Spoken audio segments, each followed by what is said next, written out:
Hai,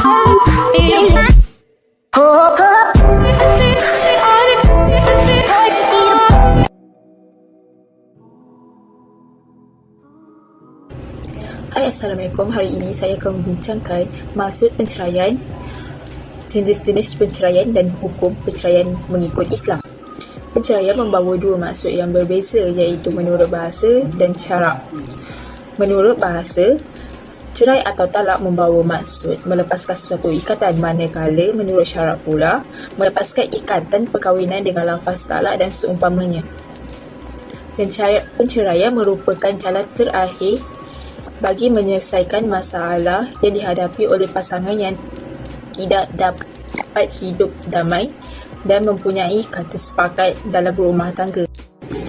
Penceraian terbagi kepada 5 jenis, iaitu cerai talak, cerai taklik, cerai khuluk, cerai fasad dan cerai li'an. Hukum penceraian dalam Islam mampu merubah-rubah mengikut situasi, keadaan dan masalah yang dihadapi oleh pasangan tersebut. Antaranya wajib, sunnah, makruh, mubah dan haram. Assalamualaikum warahmatullahi wabarakatuh. Nama saya Rosna Anissa binti Rosdi, nombor kad pengenalan C21A2130. Saya akan membentangkan tentang faktor-faktor berlakunya perceraian dalam rumah tangga. Faktor pertama ialah disebabkan oleh kurang komunikasi dalam rumah tangga. Komunikasi merupakan perkara yang sangat penting dalam rumah tangga. Kelemahan komunikasi akan menyebabkan satu perhubungan menjadi hambar dan akan menyebabkan berlaku konflik dalam rumah tangga. Yang kedua ialah disebabkan oleh masalah ekonomi. Masalah ekonomi merupakan isu terbesar dalam rumah tangga.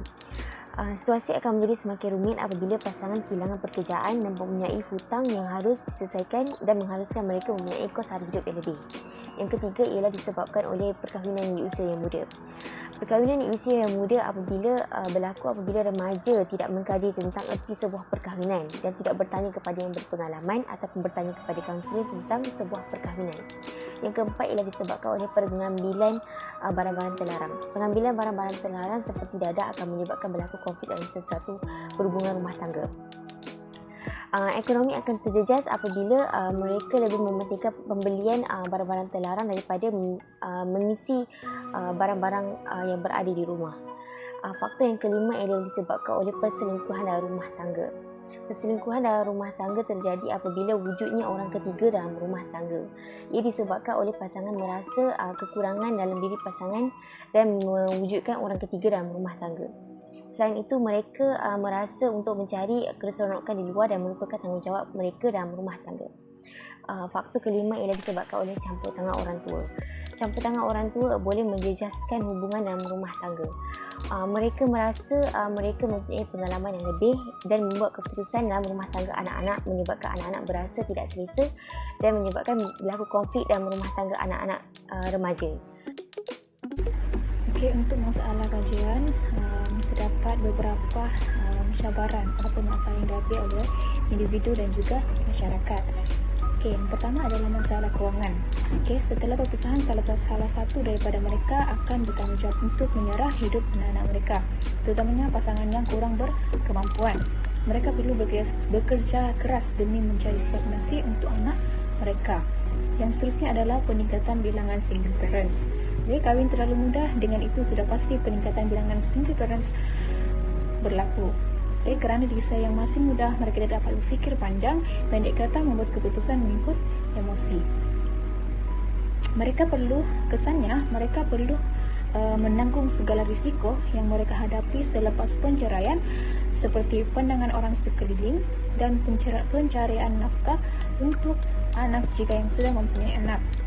Seterusnya adalah jenayah sosial meningkat. Perceraian juga boleh berlaku akibat salah satu dari mereka adalah penagih dadah.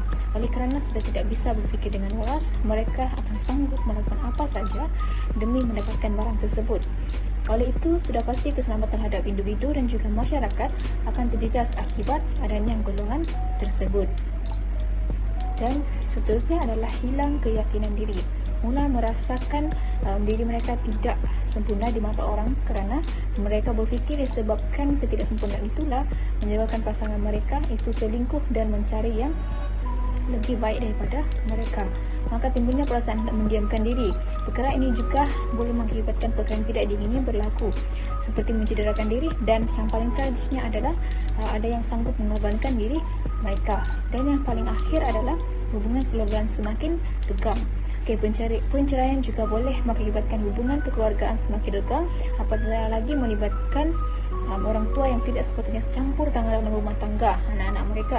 Hal ini memberi efek kepada hubungan silaturahim antara keluarga ibu dan juga bapa mereka. Perkara ini juga sudah tentu memberi kesan kepada hubungan anak mereka dengan saudara mara. Saya Muhammad Amir Amin bin Abdul Wahab, C21A 1817. Saya akan membentangkan langkah-langkah mengatasi masalah penceraian. Langkah yang pertama adalah berkomunikasi secara baik. Komunikasi adalah satu perkara yang penting dalam sebuah hubungan. Contohnya, jika berlaku pergaduhan, berkomunikasilah secara baik dan menyelesaikan masalah dengan baik. Langkah yang kedua adalah seimbangkan antara keperluan harian, keperluan pasangan dan keperluan harian. Masing-masing semakin sibuk dengan urusan harian sehingga akan mengabaikan pasangan. Oleh itu, seimbangkan antara keperluan pasangan dan keperluan harian. Yang langkah ketiga pula adalah setia, jujur dan saling menghormati. Sikap ini penting dalam sebuah hubungan demi mengekalkan hubungan kekal lama. Sebagai contoh, si isteri perlulah menghormati si suami sebagai ketua keluarga. Si suami pula perlulah menghormati si isteri sebagai teman hidup dan bukan sebagai orang gaji. Langkah yang keempat adalah kongsi dan tangani masalah ekonomi bersama.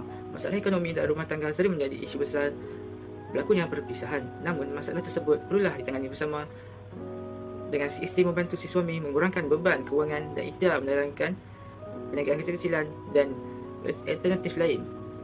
Langkah yang kelima adalah elakkan menyalahkan antara satu sama lain dengan melihat kembali setiap perkara yang berlaku dan merendahkan ego masing-masing serta mengakui kesalahan. Apabila kedua-dua pasangan mengakui kesalahan mereka dan meminta maaf, mereka akan kurang menyalah antara sama lain dan dapat berkomunikasi dengan lebih baik dan jujur. Langkah yang terakhir, mendapatkan sokongan dan kaunseling. Hal ini penting untuk diri kita agar kita boleh berfikir dengan lebih baik dan berfikiran terbuka. Okey, terima kasih Amirul Amin. Saya Nurin Nabilah binti Muhammad Ramli. Nama matrik C21A 2051. Saya akan meneruskan bahagian kesimpulan.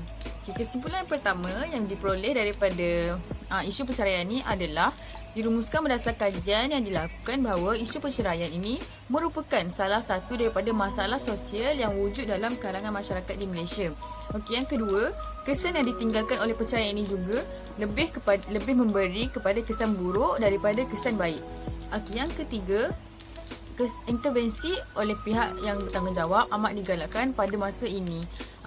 Apa itu intervensi? Intervensi itu adalah campur tangan pihak kedua. Contohnya seperti ibu bapa atau pihak masyarakat lain. Okay, seterusnya adalah yang keempat, pelaksanaan dasar oleh kerajaan dalam proses mengatasi masalah perceraian ini amat digalakkan bagi meningkatkan pertumbuhan dan pembangunan negara yang mapan baik dari segi fizikal maupun dari segi rohaniah. Okey, sebelum saya mengakhiri pembentangan saya wakil daripada kumpulan saya ingin menyusun 10 jari memohon maaf atas kesilapan yang telah dilakukan. Sekian, terima kasih.